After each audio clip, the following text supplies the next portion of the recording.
So how significant is this bust in actually combating this kind of crime, the cash and transit heists that we've seen in this country? Let's bring in independent crime and violence analyst Dr. Chris de Kock, who joins us now via our video link. And Doc, it's great to see you this Tuesday morning. Thank you so much for making time. I mean, the police minister, in part of the clips that we just played a short moment ago there, says he's surprised that these suspects, a lot of them come from KZN, Zimbabwe, with one coming from Botswana. Essentially, none of them are from Gauteng. Given what you know about how these crimes are carried out, are you surprised by that? No, I'm not surprised. I'm a little bit surprised with the Zimbabwe, Botswana element, because analysis in the past show that it's mostly South Africans. But, okay, the figures were not given to us, how many from KwaZulu-Natal, how many from Zimbabwe and Botswana, but this is how they operate. Right. So and they can very well come from KwaZulu-Natal, because we get a lot of people there which is involved of this kind of business. What I wanted to say is that we actually do have the figures. Perhaps you might have missed it. So what the minister said is that 4 are from KwaZulu-Natal, 1 is from Botswana, and 20 are from Zimbabwe. I imagine that's even more startling for you. Yeah, that is quite surprising, because usually the foreign component is not as large as that one, and that may be the weak point in this specific case. That information then got out that there is going to be this cash in transit robbery. It's also quite a large group, 25. Usually it's around about 15, 17, but I think these guys plan quite a big strike. And I must say, I'm quite surprised and quite happy that intelligence was on top of this one. I think crime intelligence have done a very good job here.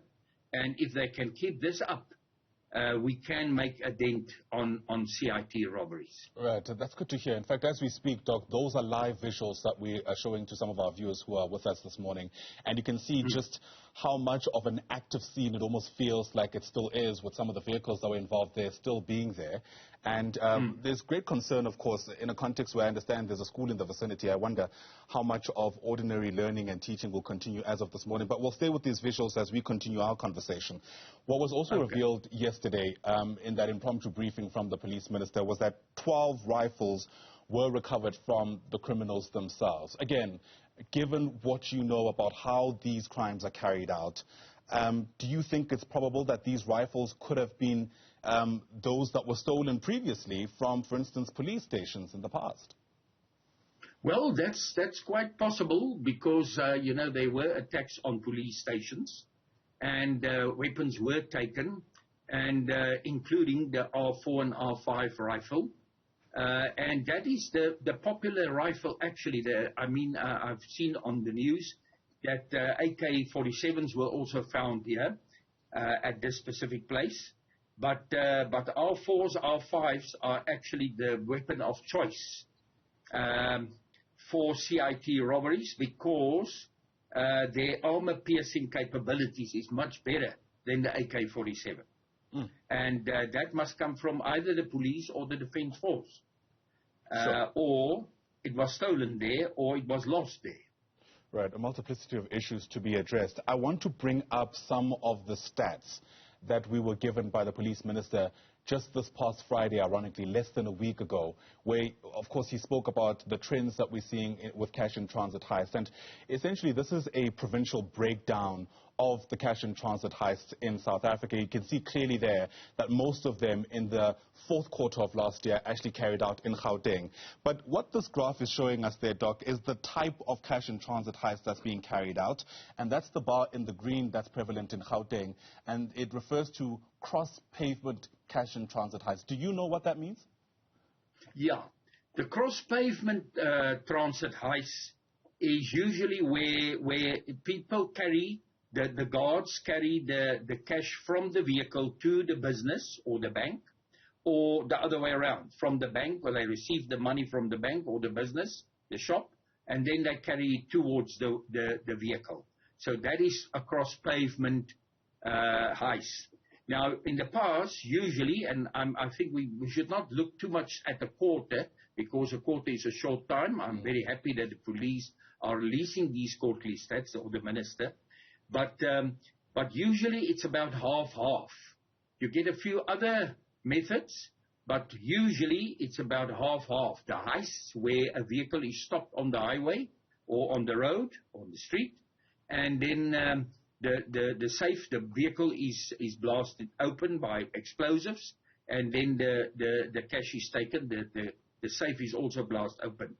But and then a half of it is this cross-pavement. In the cross-pavement type of robbery, usually the groups are smaller. So in all probability, this group of 25 planned quite a massive strike at one or even two vehicles. The question becomes whether this is significant enough, this bust, whether it's significant enough to have a dent on the trends in cash and transit heists we're seeing in the country. What's your view on that? Look, I must say, in the last few weeks, look, in the beginning from about mid-December to about early in February, there was already another 60 cash in transit, nearly 60 cash in transit robberies, which mean that they are very active at the present moment, which is strange because this time of the year, usually your cash of transit is going down. This in January, it's as if they are on holiday, but it seems they didn't take holidays this year. But I must say in the past, we had one or two strikes like this where quite a lot of CIT robbers were killed and arrested. And it had at least an effect for a few weeks or a month or two. But I hope that intelligence will follow this very good work up and that they will strike soon and arrest more of these guys. And if they don't want to be arrested and they resist, well, if you live by the gun, you die by the gun. Yeah, and you speak about those who've died. I mean, 8 out of the 25 losing their lives in the exchange of gunfire with police yesterday. That's almost a third of the entire group itself. In what way, if any, do you reckon that might complicate the police's efforts to get to the bottom of at least what kind of syndicate these guys were involved in? Now, I think the rest that they have arrested, I think that will provide enough information to get to the rest. I must also say in South Africa usually, and there was a study done, a very good study done in the past, which indicate that CIT robbers doesn't operate in a syndicate. What they do is you get a mastermind who then decide, or he gets some information where he can strike, and he then called a few other masterminds, and they sit together, and they then select a group to do the CIT robbery. And this take a long time. The whole planning process, the whole intelligence from their side, the whole organizing of the group, this 25 people, may have taken 3 months or even longer. And that's why they got that safe house across the school, and they stayed there maybe for quite a while before the police strike. Sure.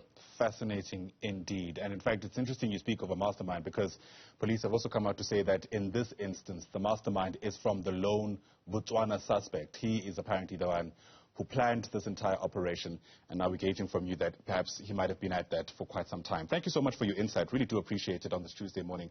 Dr. Chris de Kock is an independent crime and violence analyst joining us there via our video link as we continue watching this big story for you throughout the course of the day.